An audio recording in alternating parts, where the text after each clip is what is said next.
Good evening and welcome to the PSNX Personal Services Negotiation Expert Seminar. And we're going to teach you tonight how to save money on a various amount of things. So the objective of this is just to give you some ideas of ways that you can save money. So we will give you this information, and I want to clarify first of all that we will not be selling you anything on this broadcast. The purpose of this is just strictly for your information so that you can save money. Using these principles, we average saving the household more than $2,000 annually. So we are very interested in seeing how we can save you money and making sure that we push forward to show you how to save money. And if you can put an extra $2,000 in your family's budget, that this information is well worth watching and being a part of. So we want to welcome you, and we want to continually answer these questions. You'll be able to, of course, go to our website, psnx.net, and that is where you will be able to find additional information and contact us at any time. So we're going to get started with our presentation, and we're going to start with saving money on conditioning. And conditioning your home includes things like your air conditioning. And during the better climates of time, the year, you might want to consider using something like your ceiling fan.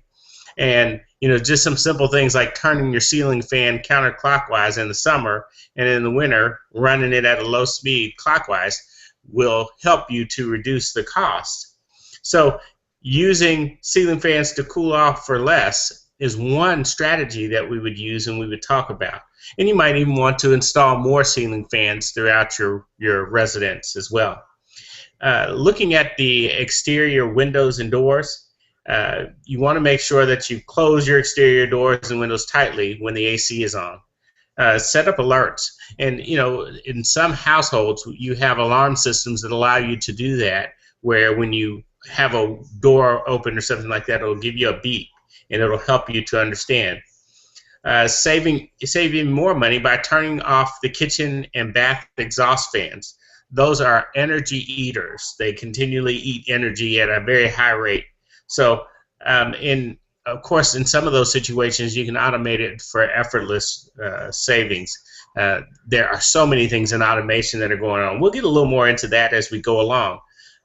You may even want to consider blocking the sun out of certain rooms so that you can, again, reduce the cost of your energy. So use shades, blinds, heavy drapes in some cases help out as well. Outside, you might want to use awnings. In some areas where you got a lot of sun, you might want to add a tree or something like that down the road. And these are, of course, long-term projects and long-term solutions, but they will work. Again, you can decorate for a cooler home by hanging lights colored curtain that allow the light either to enter a room while blocking some of the sun's rays, and light colored paint to reflect heat. So there are several ways that we can do this, as you can see. And make sure when you're thinking about trees, plant trees to provide that shade on the sunny side of your home. Let's talk about heating, ventilation, and air conditioning systems. Generally, you want to change and clean the AC filters at least once a month to keep your system running at peak performance. Now, Jared swears by this. Now, I've been one of those people that have been guilty of going about every 6 months. So I'm trying to get myself in a better system and make sure that we're doing. But even at 6 months, you notice that there's a change in your heating. There's a change in the efficiency. So set your thermostat. Most thermostats have settings that can be automatically preserved, and those settings can plan to a reasonable degree your life. Of course, now they have the smart thermostats as it's pictured online, and those are even more efficient. They allow you to use your smartphone or your tablet or your iPhone or whatever the case is in order to adjust it when you're out of the house, and so that you can adjust it when you're coming in the house. It can also remember things like what time you go to bed, and they can help you with a lot of things. And the lights in the house can be set on these automated features as well with these kind of devices. In the apartment we live in, we have different leaks and problems that we have to deal with weather stripping and things of that nature. If you can see a crack, then there's a problem. And so we have had the maintenance people come over and look at the cracks around our apartment to see what they can do. There's some things that because we're in an older building, we need more insulation and things of that nature, but they can't fix that. But for the most part, you got to worry about the things you can see and the things that you can control, and controlling those cracks around the doorways and windows are very important. The airflow in a house is very important. If you can screen off some of the areas of the house by changing the air vents and making your air more efficient, it really does help you to save quite a bit of money on your cooling cost. And we talked about the programmable thermostats just briefly, like the Nest. There's several others out there on the market now. Those thermostats can cost anywhere from $150 to $250. That's pretty well standard. And if you're smart about it, you'll get a 10% off coupon and go to Lowe's or Home Depot or one of those places to get a 10% off coupon just forward your mail, whether it's temporary or long-term, to another address, and they'll send you a coupon usually. Make sure you close the flue on your fireplace. Install glass doors to keep in warm air. As we can see here, when it's springtime, you want to use those doors. You want to make sure that you're making the best use of natural air and heating versus the ones that's manufactured, because the manufactured air and heating costs you a lot more. And if it's really too cool, then make sure you don't have your heat on and the door open and so forth. And if you've got a lot of children, you want to manage them coming in and out, because that's also an area where we would have concern in cost.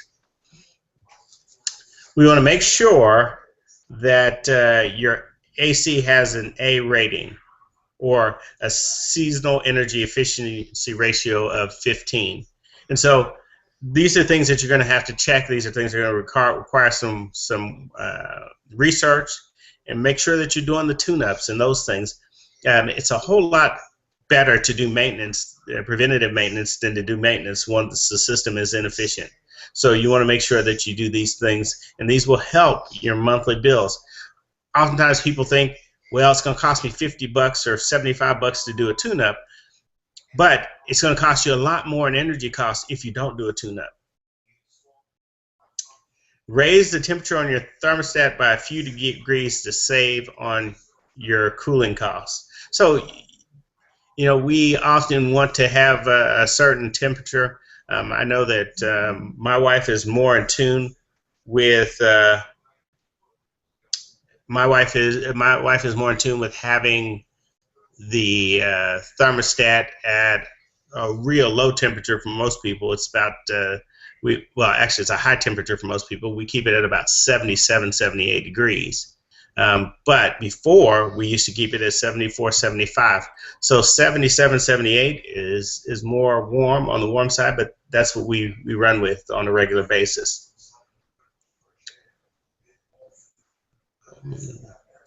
So you also want to make sure that you clean the outside condensing unit, those coils around that unit. It's usually not too hard a process to rinse those down and make sure that those are clean. It again, it helps to stop the restriction of airflow, and so that's another one of those areas where we want to make sure that we're focusing on. And I'm going to see if I can adjust this just a little bit. So if you find that your system is not keeping up like it used to, you may need a new one. And so check the outside coils, then get all the dirt and cottonwood and seeds and all the debris that are flying in the air, all the things that can restrict the exchange of energy, and see if you can make the system work better. And of course, these are just things that you need to make sure that you're, you know, if you're used to having it at 77, 78 degrees, and then it feels really hot inside at that same temperature, or you feel like your unit's working over and over and over again, you want to make sure that you are putting yourself in a position that you'll be okay as far as keeping the unit running well. Heating, a lot of homes these days have wood floors throughout, and that's a big trend these days. And there's nothing wrong with wood floors, but if you add a carpet or a rug or a throw rug or something like that, it'll help. And of course, if you add some covering, then it'll help with heat retention, especially if there's little or no floor insulation. But make sure that you raise the temperature slowly. Now, I'm going to throw my wife under the bus because she is one of those people that is extremist, in my opinion. And what I mean by that is when she turns on a device or a unit, she turns it all the way up full blast. And when she turns that unit up full blast, she tends to overheat, and eventually it gets way too hot, and we're throwing covers off and that kind of thing. But if you raise the temperature slowly, then you're using less energy, and so quickly raising your heat pump temperature activates the heat strip, which uses tons of energy. So again, you're asking that machine to really just work overtime until a point where it catches up to the speed or the temperature that you're looking for. And so it's really kind of tough on the unit, and it's tough on your electric bill as well. You don't want to use portable heaters unless you absolutely have to. They're great for spot heating, but they are very expensive. As we are in an apartment where we have to use a portable heater, it really gets very expensive to use. And again, set your thermostat at a reasonable temperature. The suggestion is 68 to 70 degrees during the day in the winter, and 65 to 68 degrees at night to keep your home comfortable and save on heating costs. So that's not, so in the wintertime we pay a real high cost for heat because we have ours at that 78 degree level. Insulation is very important.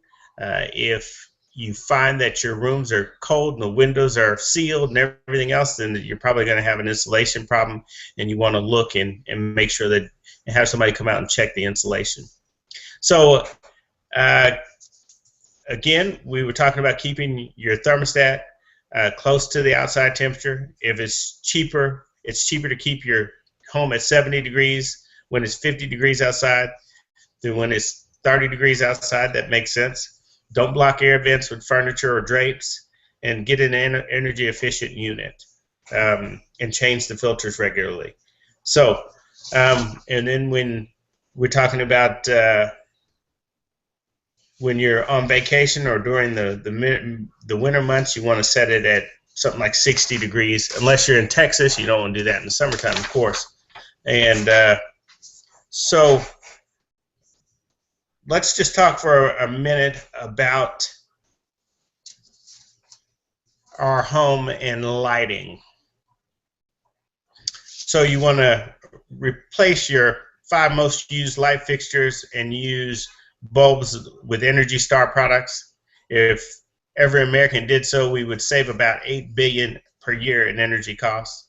And buy LED lights. You see how well lit this home is, and LED lights allow you to save on energy costs, and you can buy the bulbs for less. Check out the Energy Progress residential lighting programs to find local retailers who offer energy efficient compact fluorescent bulbs at discounted prices. Replace the standard bulbs with LEDs. Light emitting diode bulbs are way more energy efficient than regular bulbs. Use the right bulb. Make sure you're using the appropriate LED bulb for your light fixture. They come in various sizes and types for different lighting needs. And recycle your CFL bulbs. Check out different recycling pages so that you can find where and why. Outside, you want to use motion detector lights for all your outdoor lighting. They're convenient and efficient. They also deter burglars from targeting your home. They never like to come up to the house that lights up when they walk up to the door. It kind of gives them the neighborhood scare because people are more likely to see them if that light comes on just out of the blue. Choose outdoor CFLs for outdoor lighting. They last up to 10 times longer than standard bulbs. Indoors, consider using timers or an automation system to turn lights on in the morning and off during the day. Now, we did this successfully for a couple of years before we got tenants in our home in Minnesota, and it worked very well. People had the regular task of seeing lights go on and off throughout the house, and we even had a television that come on and off during certain hours. So it makes sense that you do that and use those kind of opportunities to help people understand. Replace halogen light fixtures. Halogens not only get hot enough to be a fire hazard, but that heat is your money in the air. It really does cost you a lot more to have those halogen lights. Select light-colored or opaque lampshades. Place lamps in corners so they reflect light from two walls. And so there's a light here and that helps give me a little light in the presentation. And it's better coming from that one corner rather than having it just straight off of one wall. Install fluorescent tubes as an efficient way to light your workshop or playroom.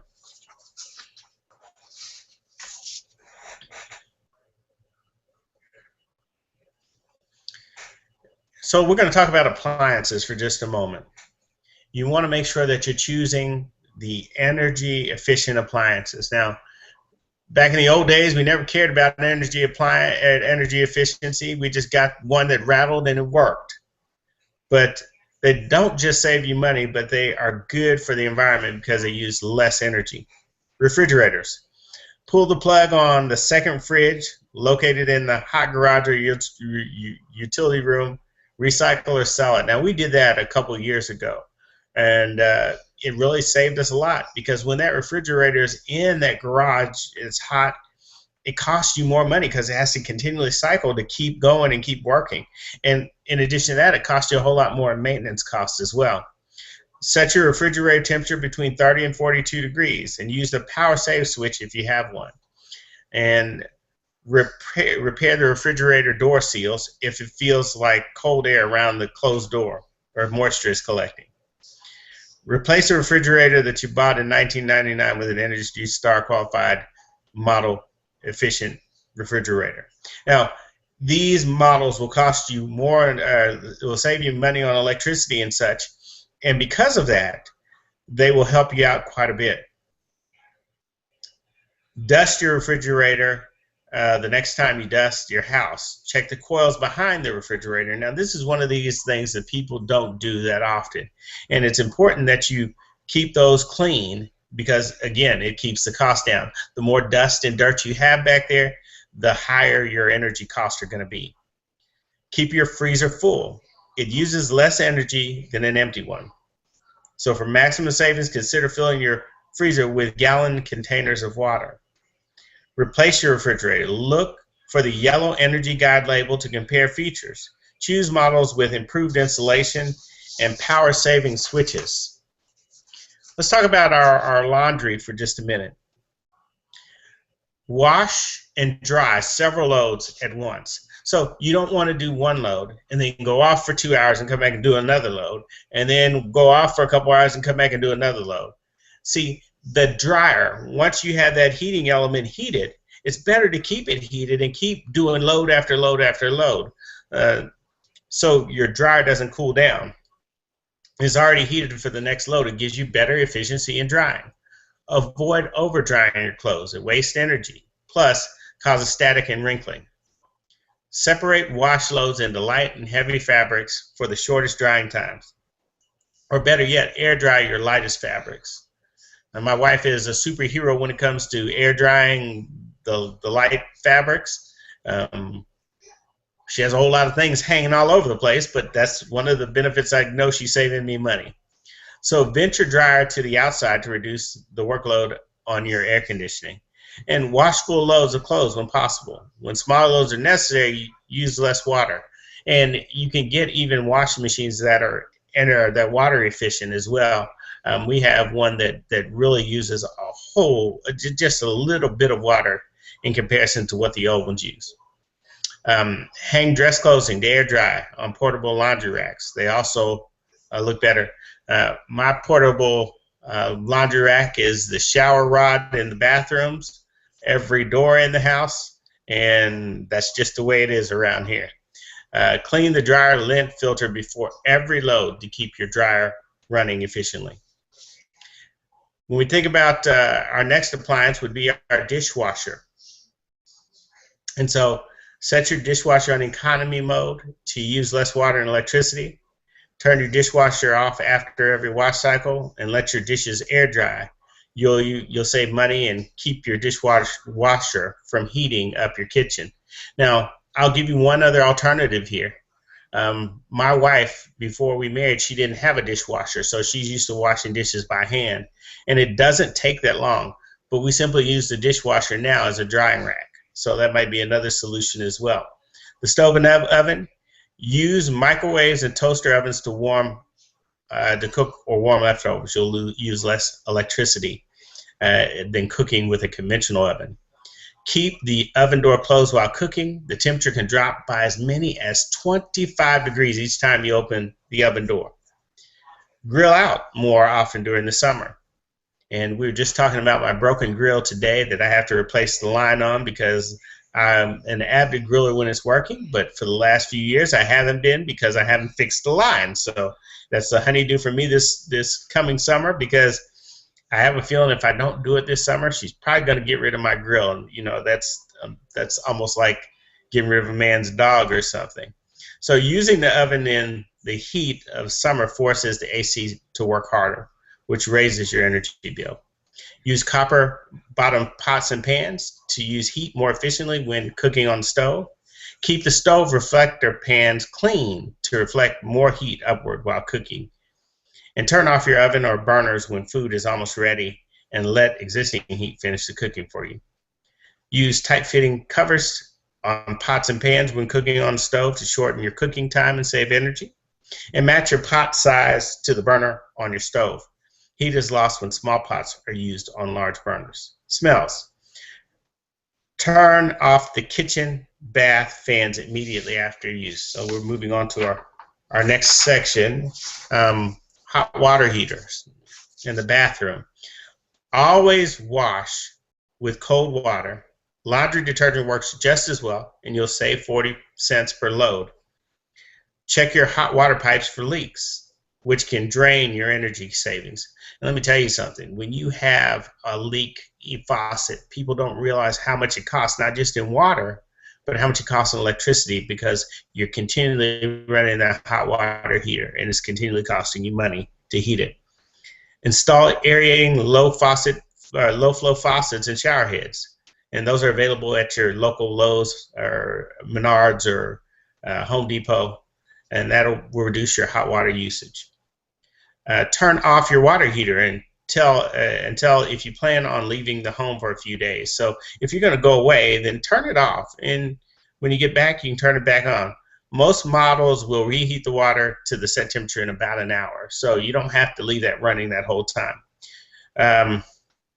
This is one of these things that I get caught in, but I need to do more often. I need to shorten my showers, and I tend to let the water run before I get in the shower, and that's just a product of my living environment. Because they're on a boiler system, it takes a long time to get the hot water to the thing, and so I just let it run for a long time while I'm doing my Bible reading sometime. But I need to be more mindful. Insulate the first 6 feet of the hot and cold water pipes connected to the water heater. It'll keep your comfort high and your energy bills low. Install solar water heater to save money, energy and money by using solar power. Get an insulation rack to help your old water heater heat in more efficiently. There was a time where I had some electric water heaters that we were to install in our house, and that's another option that helps as well. Reduce your water heater temperature setting from 140 degrees to 120 degrees. It will save money while keeping hot water hot enough for showers and cleaning dishes. That's not one of the options. We have to deal with what they give us because we are getting on a boiler system. But for most people, you can make this change, and it's not too difficult to make. Look for the Energy Guide label when purchasing a new water heater. If a more efficient heater is more expensive, you'll save money over time.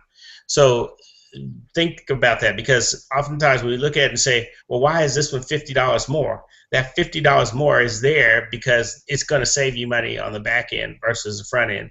And it's one of the things, man, I just want the one that's $50 cheaper. Well, you don't necessarily want the one that's $50 cheaper, because $50 cheaper may be costing you $25 monthly in energy costs. So you want to make sure that you're looking and comparing those energy guides. Make sure you are washing a full load. We talked about laundry. That's just another thing. Stop. Make sure that you install timers for your water heater that will turn it off when you're not at home. So that's an interesting thought. That's another automation thing that can be done. Choose the right water heater for your needs. Okay, so and again, we talked about the electric ones, the tankless ones. They're pricey to install, but they actually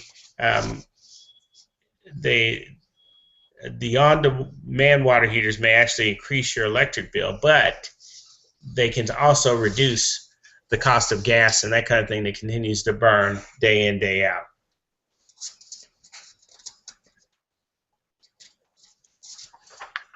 And so let's talk about powering our electronic devices. You want to plug your electronics into a power strip, then turn the strip off when not in use to save on energy costs. The term is avoid energy vampires. Even when they're turned off, home electronic in standby mode use energy to power features like clock displays. So when you talk about your cell phone, your iPad, and all these devices that we have plugged in these days, it's a whole lot better if you can find one energy strip, put them in one energy strip, and then when you're done charging, you can cut them off and you go ahead and go. But so often the time we keep those things running and running and running and running and running. And you also want to look for Energy Star qualified TVs. They're up to 30% more efficient than non-certified models. Consider a laptop next time you're looking to buy a computer. They use less energy than desktop computers. Set your computer to sleep or hibernate mode instead of using the screensaver, so it uses less electricity during periods of inactivity. And I'm just the worst at this, because I'll leave a computer on, leave it on, leave it on.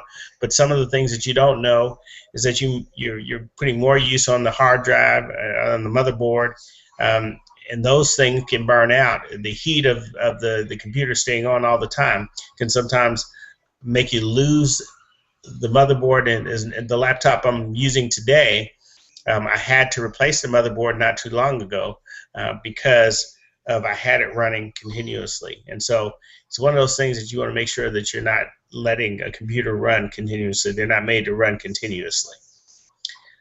Unplug battery chargers when the batteries are fully charged and chargers are not in use. And many of those continue to draw power, and we don't want to continue to draw power. So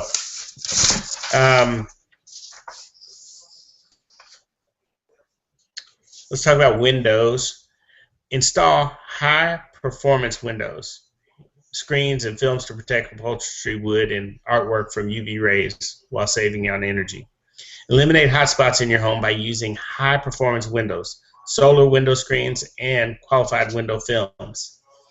And that's one of those things that we've done in the past. We've used the window films to keep the air out during the winter time and that kind of thing. Consider high-performance windows before you replace your AC system. They're so efficient that they may help reduce the size and cost needed for an AC system. So install high-performance windows with double glazing and spectrally selective coatings to reduce heat gain and avoid cranking up your AC. Look for the National Fenestration Rating Council label when shopping for new windows. It means the windows for the performance is certified. We'll talk about roofing for just a moment. Reduce the strain on your AC by applying reflective coating. This will help you save by decreasing the amount of heat coming in your home. Keep your roof lasting longer. Reflective roofs not only reduce heat buildup, they also prevent expansion and contraction that degrade roofs. Replace the roof with with an Energy Star label. It will save on energy and help protect the environment through energy efficiency. And when we talk about electricity and electricity plans,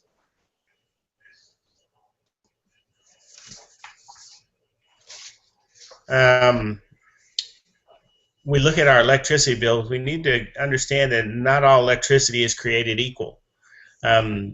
Electric companies, and today's day and age, we have choices.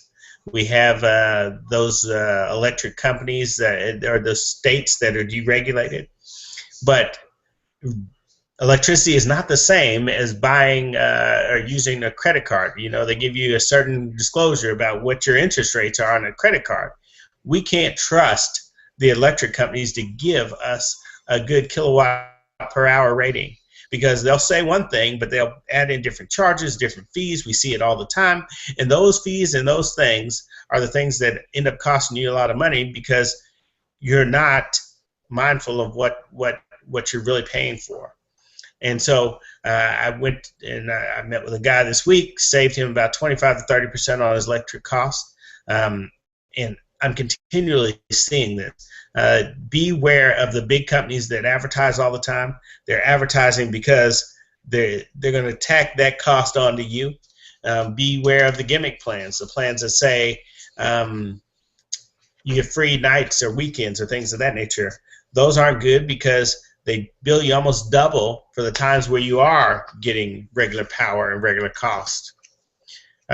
So again, all energy plans aren't created equal. You might want to look at just some of the different avenues they got. Of course, fixed rate billing. They've got variable rate billing.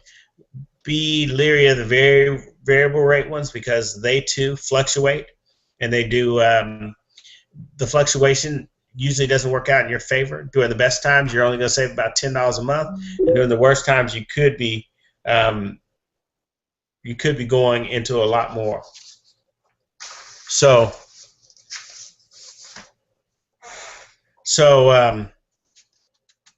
again, we talked about some of the things you can do with cooking that help to decrease. And if you're a person that's about green, the green energy plans are going to cost you more, but they too have their purpose, and they serve us as well.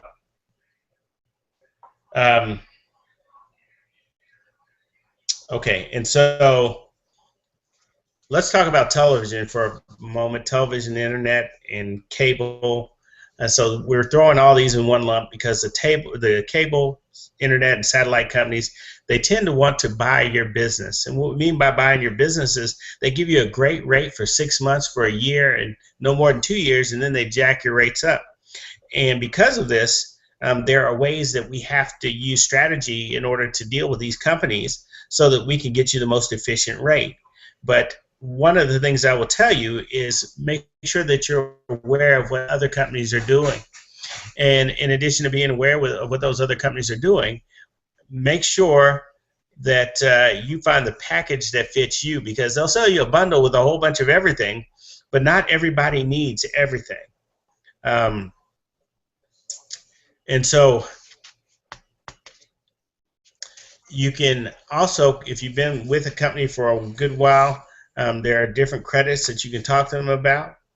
But again, that happens first with learning what the other companies are doing. And all those bundles and all those, they might say, hey, you need this, you need that, you need this. We just worked with somebody that's on Time Warner, and they had a bundle that included television, internet, and telephone. And it ended up saving them like $35 to $40 a month to move to another package that didn't have the telephone. They really didn't need the telephone. They were just told that if they bundle, they get a better deal. Well, you've got to know whether you're getting a better deal with those bundles. And again, you've got to know what's important to you. Make sure that you're not so fixed and stuck on having all the HBOs and all those different channels, because those things can be traps for you. Just the add-on of HBO, the HBOs is about $40 a month, and so that can be pretty expensive as you go forward. When you're dealing with these people, you want to play nice. When you call in, you want to talk with them in a way that, number one, respects the person at the job, but in addition to that, you want to be loving and kind and nice, because you'll get a whole lot more if you're asking for help than if you just beat the people up and you know, if you show anger and frustration and all that. It doesn't get you anywhere more than using the words help. I learned that a long time ago. And if you have to threaten to cancel, then that's a last-ditch effort. But you got to know how to do that properly as well. A lot of times when I'm talking with people, they'll call and say, well, I'll just cancel my service. Well, that's not going to get you anywhere, because that's like an idle threat. But if you call and say, well, when is my bill up? Let me go ahead and set that for cancellation today. Well, that's going to get more attention than the other way. And when you get done with them, even if you hang up the phone and you know how far they'll go, even if you hang up the phone having canceled the service on a certain date that's a week or two out, you can come back and re-establish that service before that time period's up and say, I've decided not to disconnect my service. I'll take the deal on hand. But you've got to push them to the end if you want to deal that way. I often find that it's a better situation if you find out which other providers are in the area and are willing to switch from one provider to the other when those rate increases come, because they're surely going to come if you're working with a cable and internet or a satellite provider. It's not a bad deal to sign a long-term deal with them, but you got to make sure it's the right long-term deal, just basically looking at what you were dealing with. Make sure you pay your bills on time, because they're charging now about $10 a month when you don't. And so it could be 10, it could be 15, it could be 20, because some are on percentage rates as well. And make sure that you deal with this like you do anything else. We'll talk about a lot of things today, and those things you want to shop as you can go, you know, when you shop them, you get better deals. And when you leave a company, you get better deals in the promotions that come to you afterwards. You just have to wait a while to exercise them. The Dish Network is notorious for that. If you have dish service at a residence, you've got another 60 days before you can activate dish service at that again. So you want to make sure that you're working within planning for how the company works. And so that's really the reason why a lot of people deal with us and talk with us, because we know these companies and we understand how they do. Avoid the 500 phone, the 500 channel syndrome. It's not a good deal for you. It's always a good deal for them. You can't possibly watch 500 channels at once. And skip the pay-per-view. We're going to talk in just a second here about some different options that people have that they're not aware of. And so these options help you. You know, the red box is only $1, but the problem is oftentimes people hold on to those. So there are options out there. You know, it's $1 for a movie, $1.20 I think is what it is now. Well, hello, it's me again.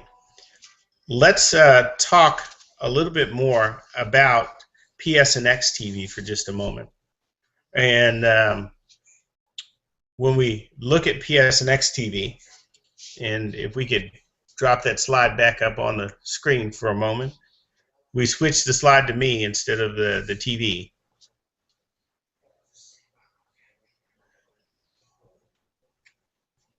Okay. So with PSNX TV, this allows you, okay, there we go. We have come up with a creative way to help you get more for your money. And so when we look at what we can save annually by using prepaid TV, It's just unbelievable what there is. If you want to have a lot of channels, streaming cable and internet is much better than what we've been used to in the past. And so I use the PC to watch several different programs. I watch CBS on the computer because the shows are available on demand. I watch several shows through Hulu Plus, which is $7.99. It accesses my DVR, and I can record my favorite shows on there, and I can have access to those shows when I want to use them. And so that helps out quite a bit. And you can consider reading more. But let's talk about this slide on the screen right now. So with PSNX prepaid TV, we have an opportunity to show people that they can save quite a bit of money on their TV. And when we start talking about a product that costs you about $20 monthly, that's an incredible buy to get movies, to get cable, to get movie channels, sports channels, a wide array of things streamed through the internet. So why can companies do that? Saves them a whole lot of money if they're not using all of the equipment that it takes to broadcast over satellite, and it saves a whole lot of money if they don't have to send out people to connect cable TV. So when you're streaming over the internet, you're saving a lot of money because you get to use these different functions and features to save money. We use the Roku device, and the Roku device has been a real good device because it allows you to have different select channels, especially channels that you might enjoy. And of course, the starter here for us is the Roku 2. We use some different devices that help along. The Roku 3 has a better processor, but these devices and these products help us to save money on our TV.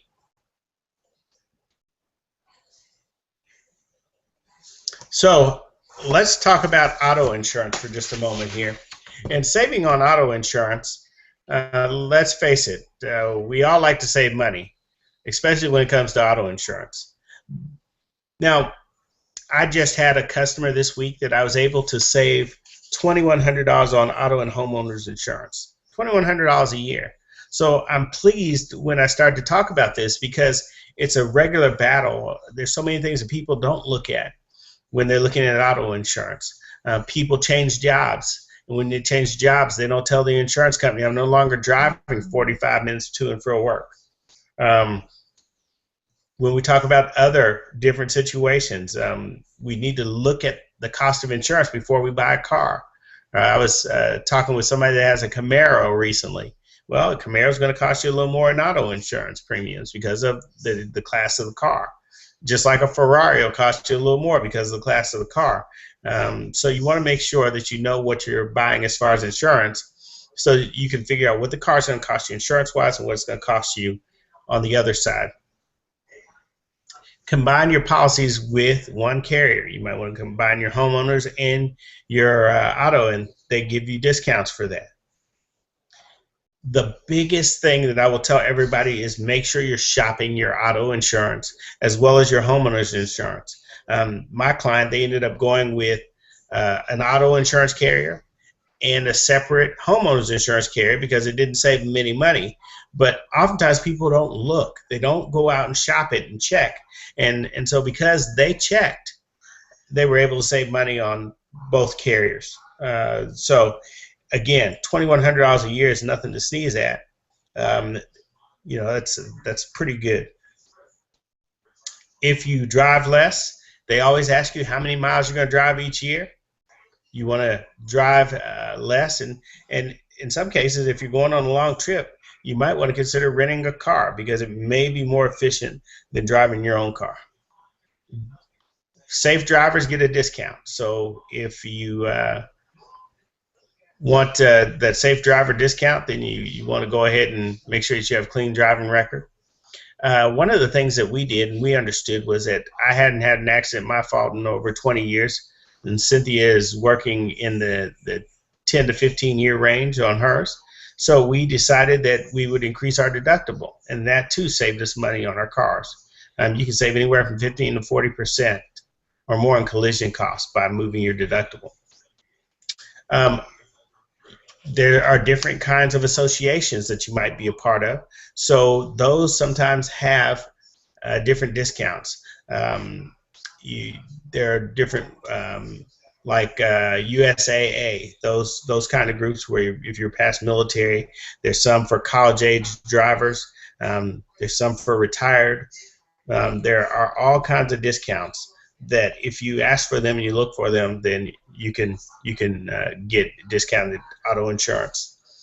You also want to maintain a good credit rating. Here, credit is very important here because it will help you to save money. And of course, different safety features like anti-lock brakes and automatic seat belts and running lights and alarm systems save you money as well. I had a client not too long ago that had a car that they were sitting that they never drove, and our solution for them was, can you reduce the insurance on this? Can you, instead of having this as a full coverage vehicle, can you drop the insurance down quite a bit so that when you're driving it, you know, it's marginal when you're only driving a car less than 100 miles a year. And so when you're looking at auto insurance, it can be exhausting, but you want to make sure that you're continually shopping it and going through the process. Let's talk about homeowners insurance for a moment. Now, homeowners insurance, again, the first point that I'm going to mention is shop around. Shop, shop, shop. Again, you can raise your deductible. That's another one of those solutions. Don't confuse what you paid for your house with rebuilding costs. So a lot of people, when they insure their home for what they paid for it. Instead of insuring it for the replacement cost, you have two components to a home. You have the structure, and then you have the dirt. Those two things go into how much your house is valued at. You will never replace the dirt. If you have a sinkhole, then you're out of luck anyway because they're not going to pay for that. So you're not going to replace the dirt underneath you. So don't insure the dirt. And again, we talked about combining those home and auto insurance, so that's another thing to look for. Make sure your home is more disaster resistant. So you might get some storm windows or shutters, things of that kind of stuff. Use a stronger grade of roofing material. It depends on the areas where you live. You want to make sure that you can withstand things like earthquakes and things of that nature. And you want to make sure that you upgrade the heating and the plumbing and that kind of thing in a home. And you know, if you're a do-it-yourselfer, sometimes you don't have to pay as much as you think to redo the plumbing in a home. I had one friend that he invited a plumber over, and he instead of having the plumber do the work, he had the plumber do a step-by-step on what to do, and he took a video camera and he recorded everything the plumber said to do step by step, and instead of paying him to do it, he just paid him for a service call. So that's kind of a good way to do that if you're a do-it-yourselfer. You can also look at improving your home security system. Those sometimes give you a 15 to 20% discount. But one more thing on that front, you want to make sure that you're not overpaying for the contents of your home. You don't want to have a content. A lot of people over the 15, 20 years have 100,000 in contents, and then as the time goes on, it depreciates.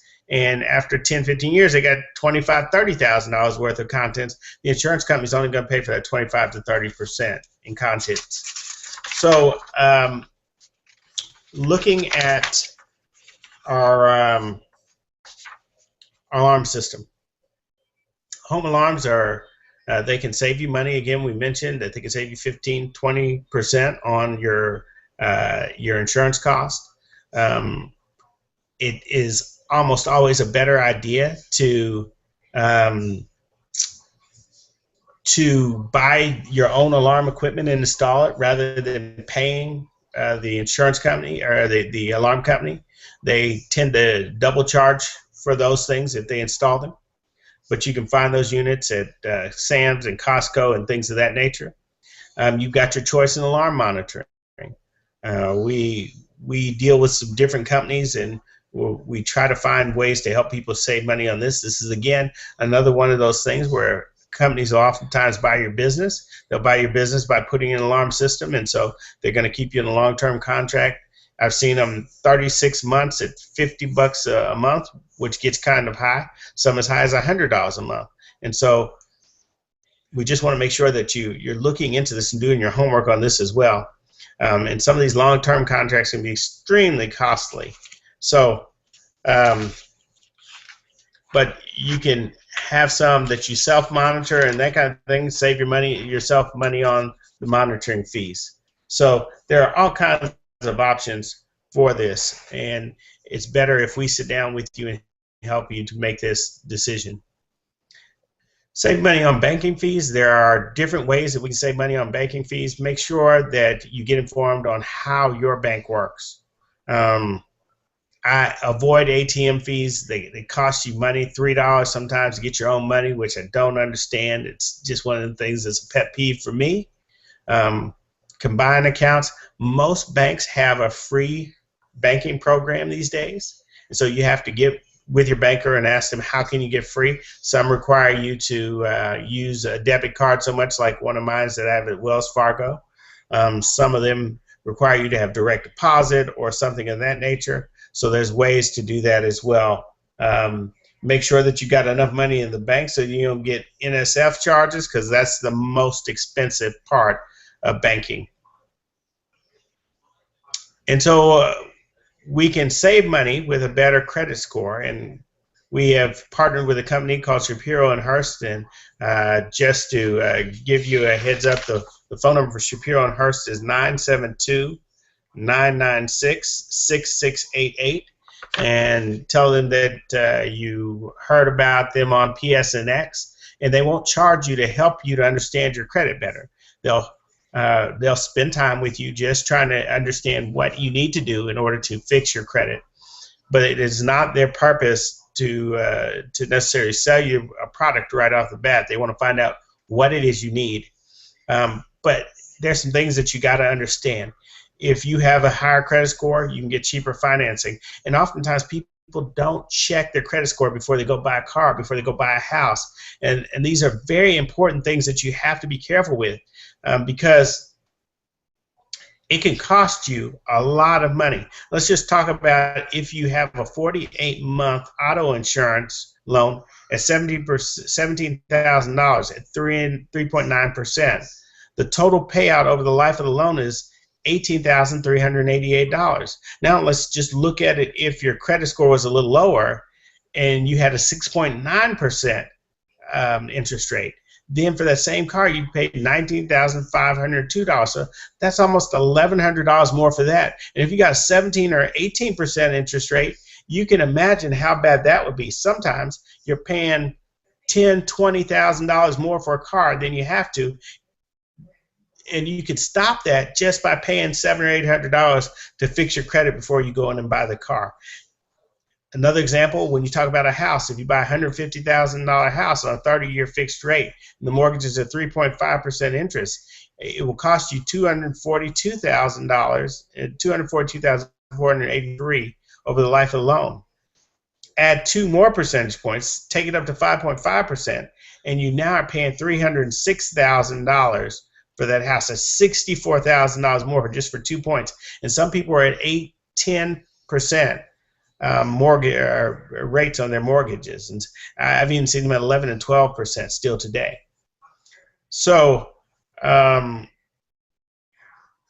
when you have a better credit score, you lower your insurance premiums. They cost you less for insurance when you have a higher credit rating. Also, they waive deposits for people with a higher rate, a higher credit rating. Jobs are now starting to look at this. When you go to negotiate with different companies, they are looking at your credit report so that you pay attention to this. This is probably one of the most, because it continually saves you money when we look at this. Let's talk about cell phones for just a moment. You need to, and this is a hard one because for 20 plus years I have dealt with corporate cell phones, and it is a regular chore to learn all of the rate plans and all of the different avenues that you can go down to save money. And so and they change these rate plans 6 times a year, I think, on average. And so it's very complicated to watch and to look for them. The latest change is the rollover data change. Well, how does that affect us? And we're going to continually see that they're going to continually add things to these things so that they can continually charge you more money. So you want to make sure that you're checking your bill often, and it helps if you've got an expert or someone that can help you to check out your bill, because there's so many hidden avenues to save money on cell phones. It used to be that they charged you by the minute. Then they started having rate plans that allowed you to have so many minutes free, like it was 400, 700, 1100, that kind of thing. And then it got to the point where they were no longer charging for the minutes, but they were charging for the rate plan, plus text messaging was another charge. Well, now they've gotten rid of the text and the cellular part, and now they charge you off of data for the most part. And so it is important that you educate yourself when you're dealing with your cell phone costs. And when you talk about insurance for cell phones, in most cases it is a very bad deal. I talked with somebody not too long ago that they had been paying for insurance over a period of 10 years and spent some $4,000 for insurance, had 1 or 2 claims. Now, if you spend $4,000 over a 10-year time period, it's easy enough to spend $350, $400. Even if you went and bought the phone brand new, you could buy them for $700 if you buy them an iPhone or something like that. And she would have still saved a couple $1,000s over that time period. I have a lot of clients that are now on prepaid cell phones. So there are people with 6 figures that are now on prepaid cell phones. Those companies like Cricket Wireless, like Virgin Mobile. And there's so many of them out there now, Boost. And all these companies are supported by major carriers. Verizon has one, Sprint has one, AT&T has one, and T-Mobile has one as well. So they all have these carriers, and they charge less money on the prepaid than they do on the postpaid. It's crazy. I don't know why they charge more to the people that qualify for a credit plan with them than the people that don't. Again, I mentioned text messaging services. There are people that are still being charged for text messaging services. I was able to get one client about $2,000 in rebates at the beginning of this year because they had been inherently charged for text messaging cost. If you travel internationally, then you have to learn how to use Skype. Skype saves you money. I went to Dubai and I was able to call from Wi-Fi areas on Skype, and that helped out quite a bit. One of the other things I would tell you is don't use 411. Use the Google app or whatever it is and search and look up the number that way. I was talking with someone today about family plans and how we can make family plans work for you. Today's family plans, the More Everything plans, when you're buying a phone from these guys, they want you to buy it from them because they're going to tack on more money per month. If you can buy your phone outside of them, you're definitely going to save money. The phones these days cost about a minimum $25 a month, and they go, well, I guess they can start about $20, but they go up to about $30 a month. You get the super iPhone, you might be paying $33, $35 a month. And if you do the old upgrade where you do the $200 off deal, then they're going to charge you an extra $25 a month for your rate plan. So if you go out and you buy your phone, say you spend $300 on the phone, that first year you break even, but the second year is free, and that's probably the best way to look at it. Buy your phones outside of the carrier at every opportunity. So we're going to move on forward to talking about magazines. And to save money on magazines, I like when I get air miles that are expiring and I got a few, then I can buy the magazines I want. So that's one way to do it. If you go and apply for an assumed name for a business, then you can call and get the business rate, and that sometimes cuts your rates in half. And you can talk to those providers and talk about them giving you matching rates for those other business plans and that kind of thing. Don't buy magazines directly from the magazine website. There are so many different places to get the magazines, whether it's on Amazon or I always think that you can buy a lot of magazines at garage sales. You can also get them from the local library, and don't forget like the cashback sites and that kind of thing. But stay away from the newsstand, most definitely.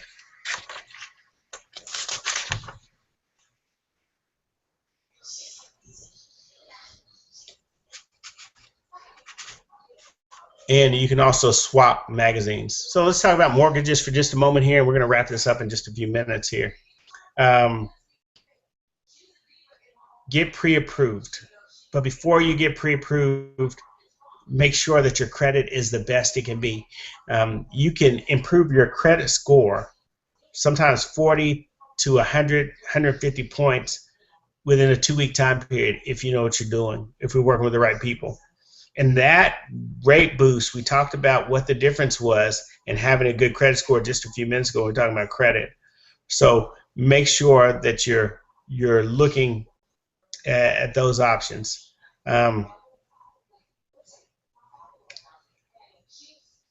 If the more money that you borrow, of course, the more you're going to pay. So if you can save more money, then of course you'll have a lower rate. One of the things that a lot of people don't realize, and it's a federal law that they must, there's a bi-weekly mortgage payment plan that you can make. So if you're paying $1,000 monthly, if you broke that into a payment on the 1st and a payment on the 15th of $500 each, same $1,000 a month, it will reduce your mortgage. It will reduce and shave years off of that 30-year mortgage. So even just by making that simple change, you can do that. Remember to cancel your PMI once your mortgage reaches the 80% loan to value. And so make extra mortgage payments if you can, so you can cut down that interest. So there are a lot of opportunities here in the mortgage area, but the biggest opportunity I will tell anybody that's looking for a home is make sure that your credit score is down before you ever go and seek out buying a house. All right. So that concludes our discussion on savings, and we want to thank you all for joining us, and we appreciate the opportunity to talk to you about saving money. And so when we look at what PSNX is all about, we're all about becoming the best experts we can at showing people how to save money and finding areas that we can save people money. We're passionate about the opportunity to help our. So we do at no cost to you as an individual. We do this without having our thoughts on selling you any products. Our intention when we come to see you or we come to talk to you is to show you how to take what you've got and pay less for it. Our purpose is that we can save you more than $1,000. We have yet to find a household that we can't save at least $1,000. And so is it worth $1,000 for you to call us and see? well, we invite you to give us a call, and or you can go to the psnx.net website and you can ask for a free assessment, and we'll be happy to work with you and talk to you about how you can save money. So with that being said, we're not going to have questions tonight, but we want to thank you again for joining us, and we look forward to talking with you again in the next week. Have a good night.